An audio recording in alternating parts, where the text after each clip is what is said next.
Müəllif rahimehullah Müsəlmanın Qalası kitabında xəstəni ziyarət edərkən onun üçün edilən duaları gətirir və burada iki dua qeyd edir. Onlardan birincisini götürdük və ikinci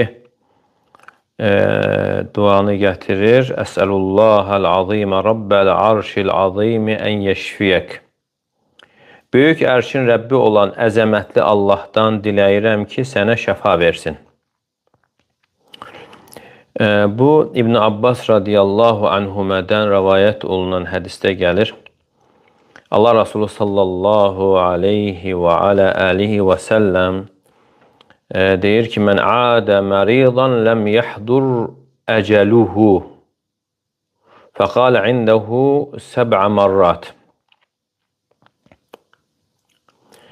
Əcəli çatmayan bir xəstəni kim ziyarət edərsə və onun yanında 7 dəfə Əsəlullahəl azimə rabbəl arşil azimi ən yeşfiyək deyərsə, illə afəhullahu min zəlikəl marad. Allah Teala o xəstəlikdən ona şəfa verər.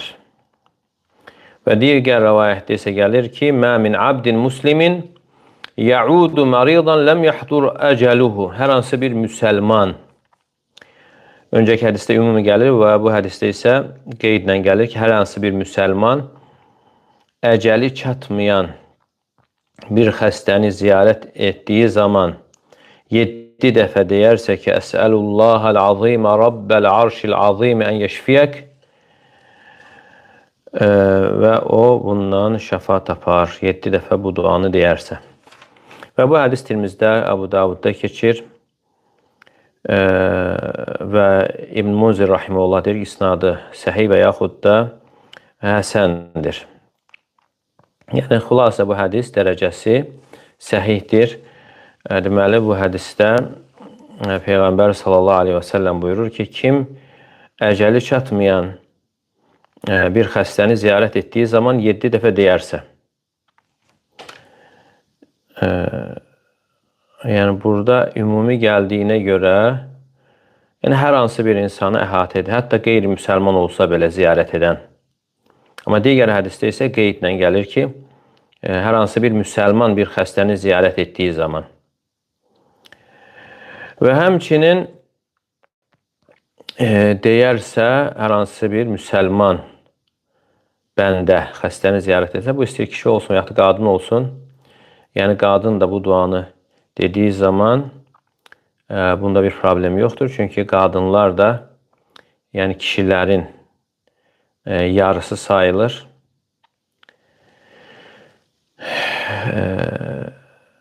Yəni hökm baxımından deməli olar ki, qadınlar kişilərlə eynidirlər. Və burada Peyğəmbər sallallahu aleyhi və səlləmin sözü mən adə məridan, kim hər hansı bir xəstəni ziyarət edərsə, mən kim? Yəni burada qadınlar da daxildir. Mə min abdin muslimin və hər hansı bir müsəlman bəndə, müsəlman kimsə ziyarət edərsə və şək yoxdur ki, bura qadın da daxildir. Müsəlman deyildiyi zaman istəyir müsəlman kişi və yaxud da qadın. Əcəli çatmayan, ləm yahdur əcəlu hədəl marid, yəni bu xəstəni artıq əcəli hələ çatmayıb, yəni o deməkdir ki, ölüm xəstəliyi deyil, yəni xəstəlik fərqlidir. Bir də var ki, ölüm xəstəliyi, o xəstəlik səbəbi ilə artıq insan dünyasını dəyişir. Yəni belə bir xəstəlik deyilsə və 7 dəfə bu duanı deyərsə və həmçinin burada hər hansı bir xəstəlik də qeyd olunmur, istənilən xəstəlik üçün bu dua deyilə bilir. Yəni, həkimlərin müalicəsinin bildiyi xəstəlik olsun və yaxud da bilmədiyi və yaxud da həkimlərin o səbəbini bildiyi və yaxud da onlara gizli qalan bir xəstəlik olsun.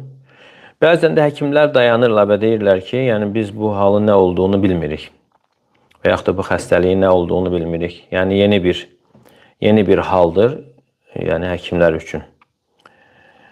Deməli, burada fərqi yoxdur. İstəyir üzvü xəstəlik olsun və yaxud da digər ruhi xəstəliklər olsun.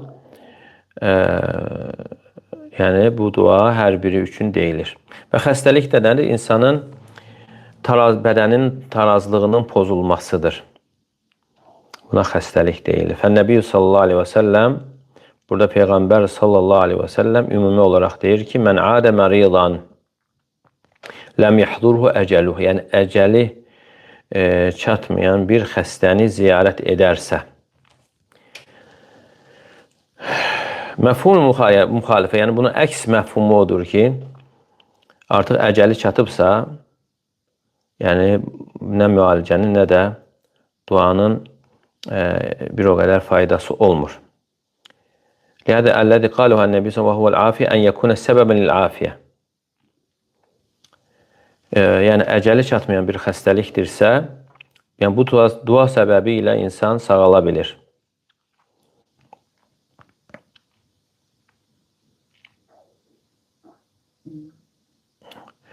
Yaxşı, bu sağalmasa belə, əgər əcəli çatan bir xəstəlikdirsə, yəni insan bu duanı etdiyi zaman, yəni bu duanın heç mi faydası yoxdur?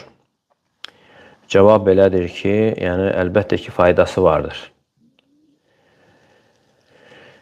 Həm dua edən üçün, həmçinin dua olunan üçün faydası vardır. Çünki edilən dualar Allah qatında əvəzsiz qalmır. Və Allah Teala duanın qəbul olunacağına, qəbul edəcəyini vəd vermişdir. Və Allah Teala buyurur, Qafir surəsi 60-cı ayədə, və qalə rabbukum ud'uni əstəcib ləkum. Rəbbiniz buyurdu ki, məni çağırın, mənə dua edin, duanızı qəbul edin.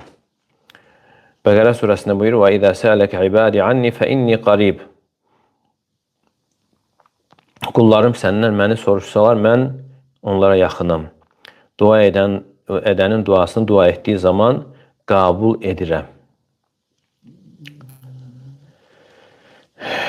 Bundan qəsd olunan, nəzərdə tutulan, yəni dua Allah qatında əvəzsiz qalmır və Peyğəmbər sallallahu aleyhi və səlləm xəbər vermişdir ki, yəni dua edən insan üçün 3 haldan, 3 xislətdən biri mütləq şəkildə olur.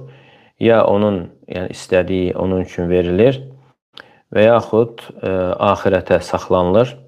Və imə yəkun əl-zəlikə səbəbən fi dəf'i məkruh və yaxud da hər hansı bir xoşa gəlməz hadisənin dəf olunmasına, sovuşdurulmasına səbəb olur. Yəni onun mislində bir xoşa gəlməz halın. Və bunu bəzən insan hiss eləmir. Yəni misal olaraq insana mələklərin əlində olan səhifələrdə hər hansı bir müsibətin baş verəcəyi yazılıbsa, təqdir olunubsa, və lakin yudfa'u anhu bi səbəbi dua, yəni həmən müsibət dua səbəbi ilə dəf olunur. Yəni özü üçün və yaxud da başqası üçün etdiyi dua səbəbi ilə. Lakin ad-dua allazi yakun li ghayrihi la yuhram minhu hada al-mad'u lahu. Və həmçinin başqası üçün edilən duada da dua olunan kimsə də yəni onun xeyrindən məhrum olunur.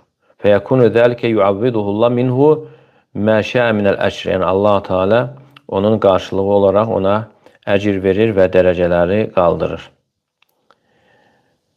Yəni o insan sağalmasa belə, yəni insana əcir hasil olur. İmmə dəfü məkruh və iləl uxra əmrad qad tətəfəqəm. Yəni ola bilər ki, yəni o dua səbəbi ilə o xəstəlik özü sağalmasa da daha da şiddətlənməsinin qarşısı alına bilir. Və bəllidir ki, xəstə insan zəiflədiyi zaman, yəni onun afiyyəti, sağlamlığı zəiflədiyi zaman yəni get-gedə geriyə gedir. Və həmçinin insanda daha çox xəstəliklərin bir-birinin ardınca gəlməsinə, yaranmasına səbəb olur.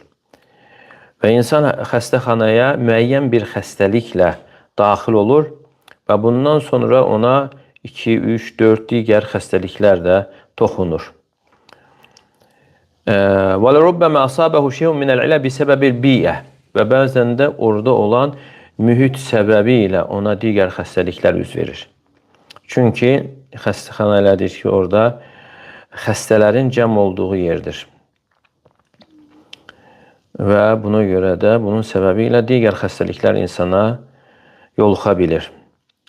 ويكون هذا قلت مناعته لربما فينتمي إلى الأمراض ما لا يكون في حسبانه.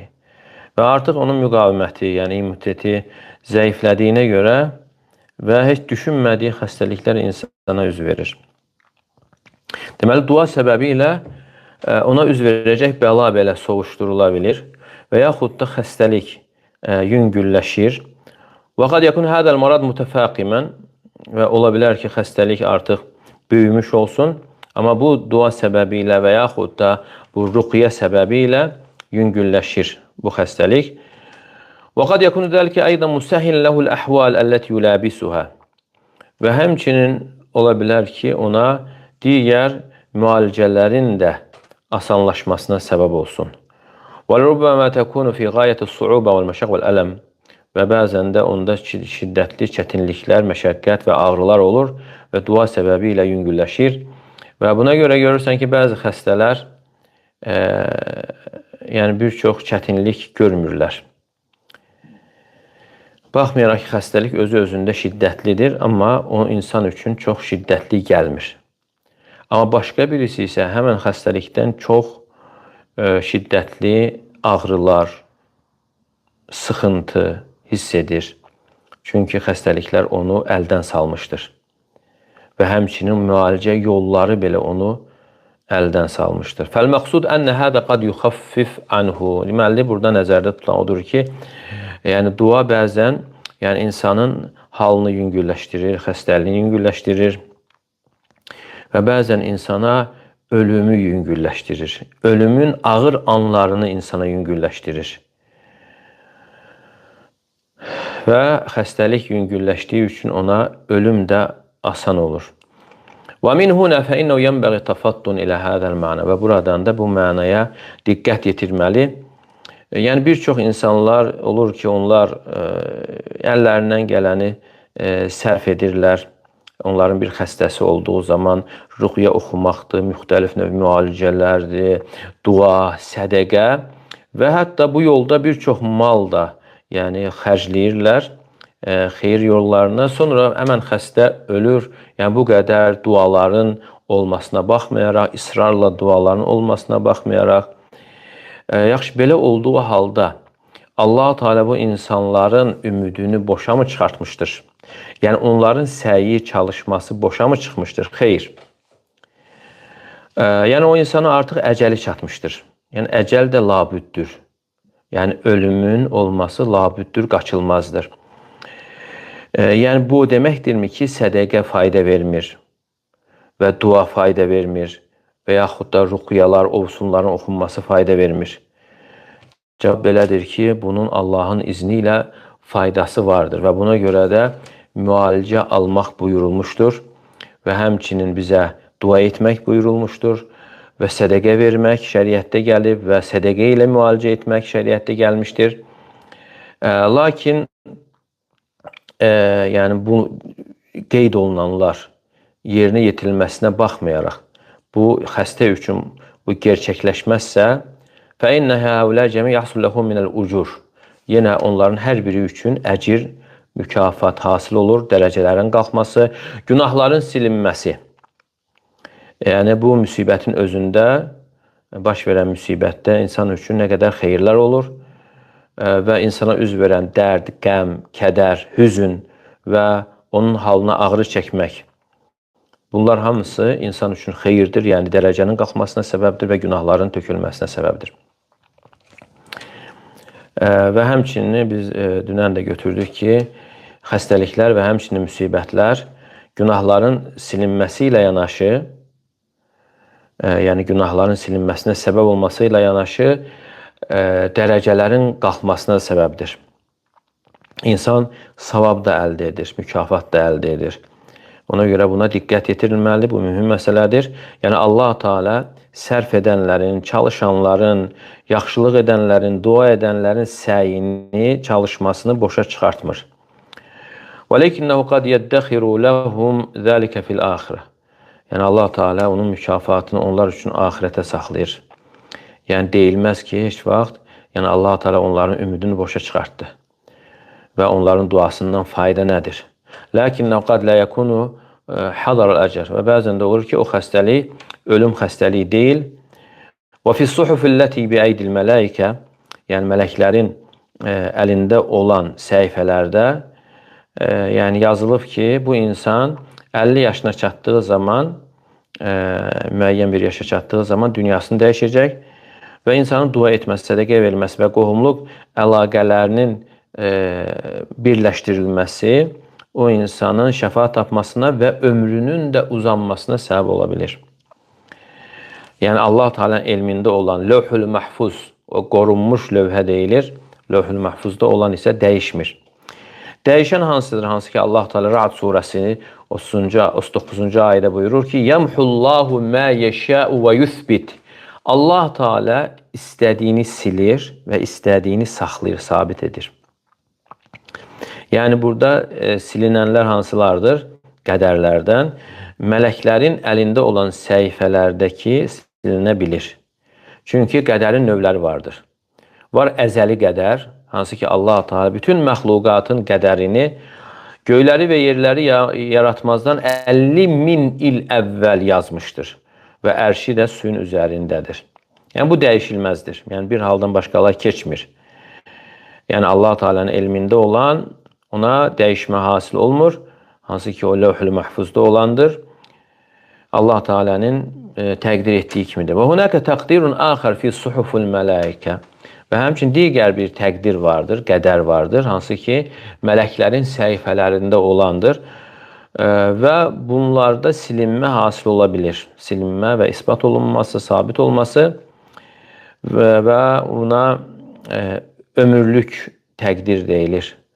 Və hansı ki bu Sadiqul Masduqun hədisində gəlir İbn Abbas radiyallahu anhudan və ana bətnində olan rüşeymin mərhələlərini zikr edərkən ondan sonra deyir ki: "İdə bələğə 4 əşhurin yub'asu ileyhil mələk."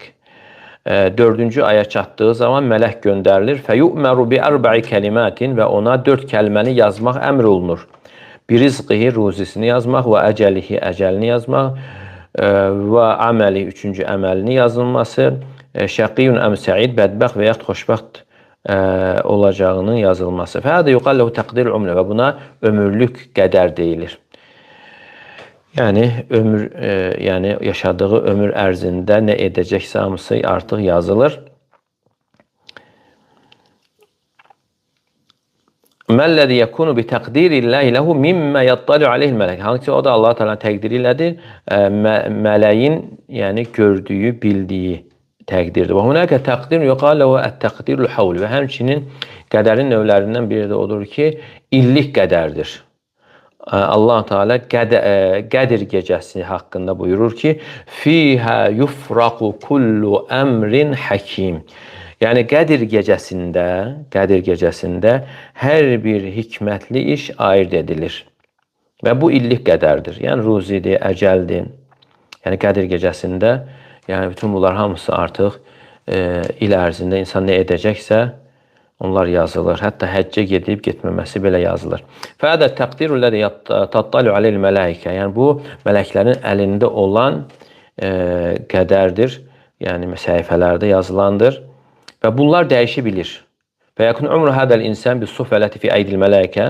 Və necə qeyd olundu? Yəni bu mələklərin əlində olan səhifələrdə məsələn insanın yaşı 50-yə çatacağı yazılıb. Və yakunu fi ilmillah. Amma Allah Teala'nın elmində isə yəni o insan dua edəcək, qohumluq əlaqələrini birləşdirəcək və o insanın ömrü uzanaraq 60 yaş yaşayır.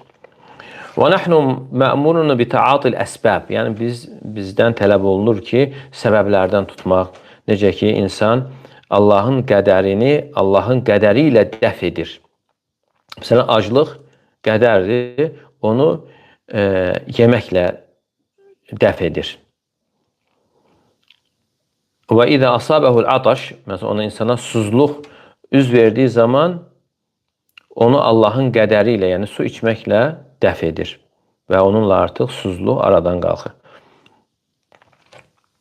Məsələn insan bir yerə getdiyi zaman, gəldiyi zaman, miniyə mindiyi zaman və səfərdə bir yerdən başqa yerə getdiyi zaman səbəbləri bilir. Kullu hada minəl əsbəb la yettekul alə qədər. Bütün bunlar hamısı səbəblərdir. İnsan qədərə söykənmir, arxayın olmur. Fəl-məqsud ənə haulâ illezîne yebğûne fî səbîl ilâc hâzal marid. Yəni xülasə odur ki, xəstənin müalicəsi yolunda, yəni o kəslər ki, əllərindən gələni əsirgəmir, yəni sərf edirlər, çalışırlar, dua edirlər, sədəqə verirlər. Yəni bunlar boşa çıxmır. Yəni onların səyi boşa çıxmır. Fəyənbəğəl əbd ən yuhsinə zannə billah. Və insanın üzərinə düşən də Allah barəsində zənnini gözəlləşdirməsidir.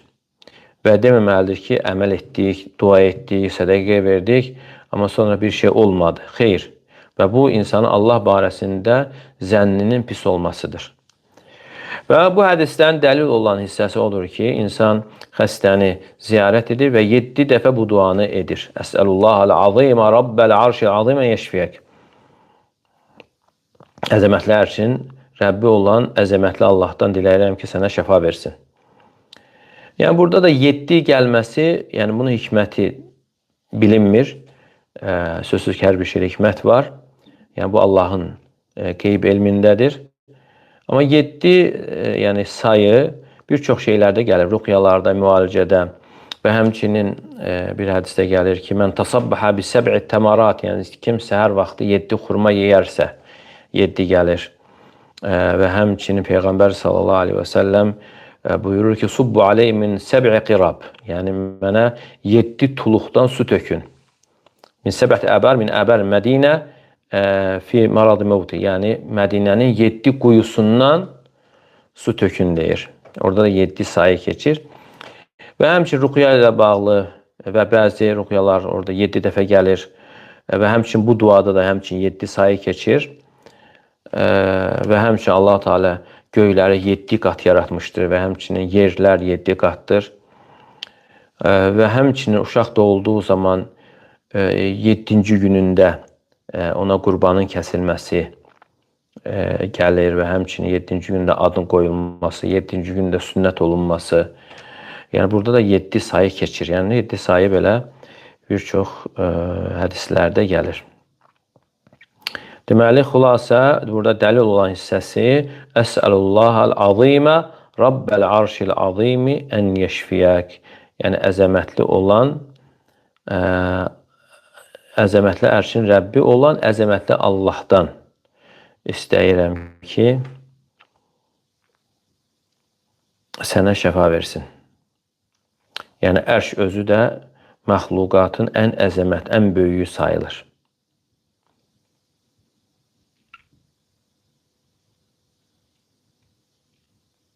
Yəni, ərş taxt deməkdir. Ərş taxt deməkdir. Yəni, Peyğəmbər sallallahu aleyhi və səlləm burada qeyd edir ki, əcəli çatmayan bir xəstəni ziyarət edərkən kim bu duanı edərsə, yəni o xəstə sağalar.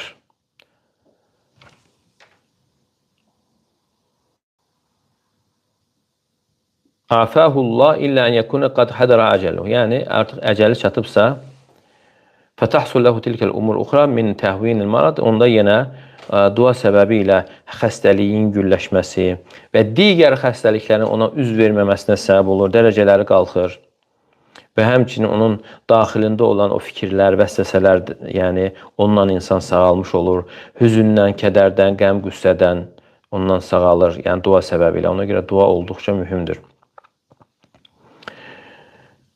Və buna görə görür ki, bəzi xəstələrdə Allah Teala hamıya afiyət versin. Onlara müəyyən dərmanlar verilir. Yəni təcrübə hədənsə fi hal yekun əşbə bit təxdir bihaythu la yəşbə bi iktiyab. Yəni elə bil ki, bir növ yəni sıxıntını hiss etməsin deyə, yəni bir növ keyləşdirən dərmanlar verirlər. Beynəmə təcrübə əxə indəhu minət təsəlli və rəh. Amma başqasında isə elə bir təsəlli vardır ki, yəni könlü xoşdur, yəni o dərmanlara ehtiyac yoxdur. Yəni narkotik tərkibli dərmanlara ehtiyac yoxdur. Və bu hədisdə bu dua ilə xəstəyə dua etməyə müstəhəbliyi keçir və bunun 7 dəfə təkrarlanması vardır. 7 dəfə təkrarlanması. فَمِثْلُ هَذَا يَنْبَغِي أَنْ يَتَحَرَّهُ الْمُؤْمِنِ Gərək mömin insan buna diqqət yetirsin və bununla kimi ziyarət edirsə bu dua ilə dua etsin. Və ola bilsin Allah Teala onun səbəbi ilə ona şəfa versin. Və həmçinin bu hədisin faydalarını da götürək.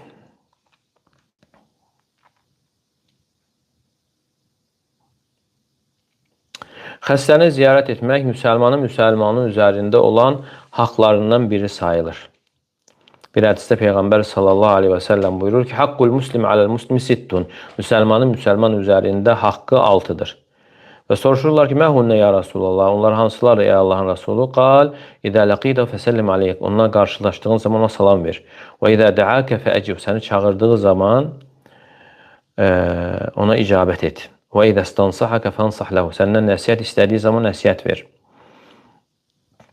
Və İdə atasa fəhəmidallah fəşəmmidhu. Askırdığı zaman elhamdülillah deyərsə, sən də ona yərhammukallah de. Və İdə marida fəudhu. Və xəstələndiyi zaman ziyarət et. Və İdə mətə fəttəbi'hu. Və öldüyü zaman müşayiət et. Və həmçinin faydalardan sünnədəndir ki, ziyarət edən insanın xəstənin yanında oturaraq bu dua ilə dua etməsi, onun başının yanında oturaraq. Və bəzi rəvayətlərdə gəlmişdir belə. Və yüsənnu kədəl vədu'il yədi də'i ələ cəsədil mari. Və həmçinin bəzi rəvayətlərdə də gəlmişdir ki, dua edən insan əlini xəstənin üzərinə qoyaraq dua etməsi. Və həmçinin faydalardan gərək ziyarət edən insan Allah Teala'nın onun üzərində olan afiyət nimətini bilsin. Çünki insan sağlamlığın qədrini xəstələndiyi zaman bilir. Yüşra'lül muslimi idə əhəssə bilə ələm ən yada yədəhu alə hədəl ələm. Və həmçinin müsəlman üçün yəni şəriətdə gəlmiş, buyurulmuşdur ki, bir ağrı hiss edildiyi zaman əlini ağrı olan yerə qoyaraq Bismillah, 3 dəfə Bismillah deyir. Sonra Əuzu bi izzətillah və qudratihi min şərri mə əclu və uhadir. Bu duanı deyir 7 dəfə. Allah Teala'nın izzətinə və qüdrətinə sığınıram və hiss etdiyim, tapdığım, yəni özümdə hiss etdiyim şərdən. Əgər insan bunu imanlı halda, yəqinlik içərisində deyərsə, bundan faydalanacaqdır. Allahın izni ilə o ağrı sakitləşəcək və bu hissi dərmandan daha faydalıdır, daha təsirlidir. Yəni tabletkalardan və yaxud da insan içdiyi dərmanlardan, digər maye halında olan və yaxud da iynələrdən. Çünki sən bu duanı etdiyin zaman bütün göylərin və yerin səltənəti əlində olana sığınırsan. Hansı ki, xəstəliyi də o nazil etmişdir. Və səni qoruyan da odur. Və həmçinin müstəhəbdir ki, insan qardaşını ziyarət etdiyi zaman bu dua ilə ona dua etsin. Əsəlullahil azim, Rabbəl arşil azim ən yəşfiyək. 7 dəfə. Və Allahın izni ilə əcəli gəlməyibsə, çatmayıbsa, şəfa tapacaqdır. Amma əcəl gəlibsə artıq nə dərman, nə Quran oxumaq, nə də digər bir şey fayda vermir. Çünki Allah Teala buyurur: "Və likulli ummetin əcəl." Hər bir ümmətin bir təyin olunmuş vaxtı vardır. "Fə izə cəə əcəluhum la yestəxirun sə'atan və la yestəqdimun." Və onların əcəli gəlib çatdığı zaman nə bir an tez, nə bir an gec ola bilər. Və Ayni rahimehullah deyir ki: "İnnel marid ellezî hadara əcəluhu." O xəstə ki, onun əcəli gəlib çatıb, la yufiduhu şey'un fi ta'khir umrihi. Yəni hər hansı bir şey onun ömrünün uzadılmasına təsir etmir. Velakinnel a'id izə qara indehu şey'en yufiduhu fil axirə. Və ziyarət edən insan bir şey oxuduğu zaman ona axirətdə fayda verir və həmçinin oxuyan insana fayda verir. Və rubbama yusahhilu alayhi marada. Və bəzən də xəstəliyini onun üçün asanlaşdırır və bəzən də ölümün ağır anlarını onun üçün asanlaşdırır. Bu yəni tilavətin, bu qiraətin bərəkəti ilə və duanın bərəkəti ilə, bərəkəti səbəbi ilə.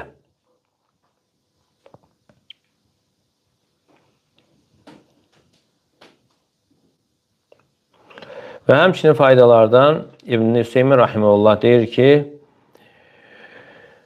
Ziyarətin ədəblər, çoxlu ədəblər vardır. Onlardan birincisi, ziyarət edən insan Peyğəmbər sallallahu aleyhi və səlləmin əmrinə riayət etməyi niyyət etməlidir. Yəni, gedərkən hansı niyyətlə gedir?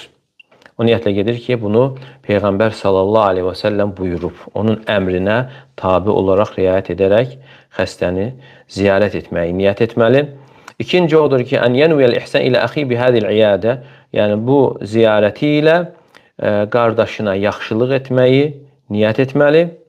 Və üçüncü ədəb isə xəstəni ona fayda verəcək bir şeyə yönəltməklə fürsətdən istifadə etməli.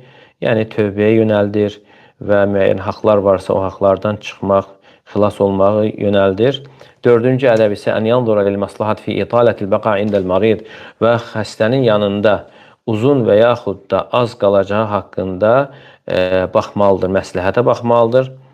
Əgər xəstələr fərqlidir, elə xəstə var ki, onun xoşuna gəlir və insanlar gəldiyi zaman, yəni könlü açılır, köksü genişlənir, ünsiyyət tapır, onda insan daha çox qala bilər.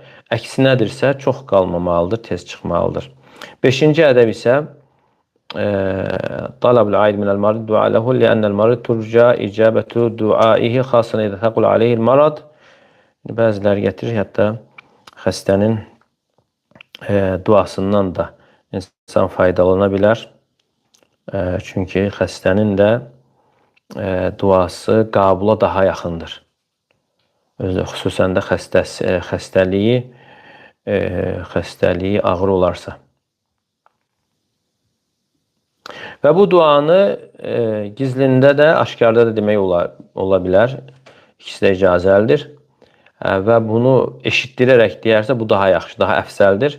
Çünki bu dua etməklə, aşkarda etməklə, səsli şəkildə etməklə xəstənin qəlbinə sevinç daxil etməsi vardır. Və leysə hunaka dəlilun yədullu alə ennəl marid yəd'u bi hada dua li nəfsihi. Və həmçinin bir dəlil yoxdur ki, bu duanı xəstə özü üçün edir. Yəni bunu ziyarət edən insan xəstə üçün edir. Amma xəstə isə istənilən duanı özü üçün edə bilər. Yəni Allahdan şəfa dilə bilər.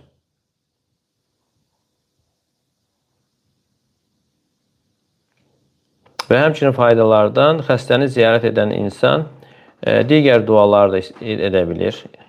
İstədiyi duanı edə bilər. Məsələn, gəlib ki, Allahümə şfi fulanən, Allahım filan kəsə sən şəfa ver deyərək dua edə bilər. Xəstənin adını çəkərək. Çünki Peyğəmbər sallallahu aleyhi və səlləm Sa'd radiyallahu anh ziyarət edərkən deyir ki, Allahümə şfi Sa'dən, Allahım sən Sa'də şəfa ver. Və həmçinin digər hədisdə vardır ki, Allahümə Rabbənəz ədhibil bəs və şfi əntə şəfi lə şifə illə şifəuke şifən lə yuğadiru səqamə. Və həmçinin dualardan gəlir ki, tahurun lə bəsə inşallah. Yəni eybi yoxdur. Yəni qorxulu bir şey yoxdur. Təmizlikdir inşallah. Və həmçinin bugün götürdüyümüz dua. Bunda 7 dəfə deyilməsi gəlmişdir.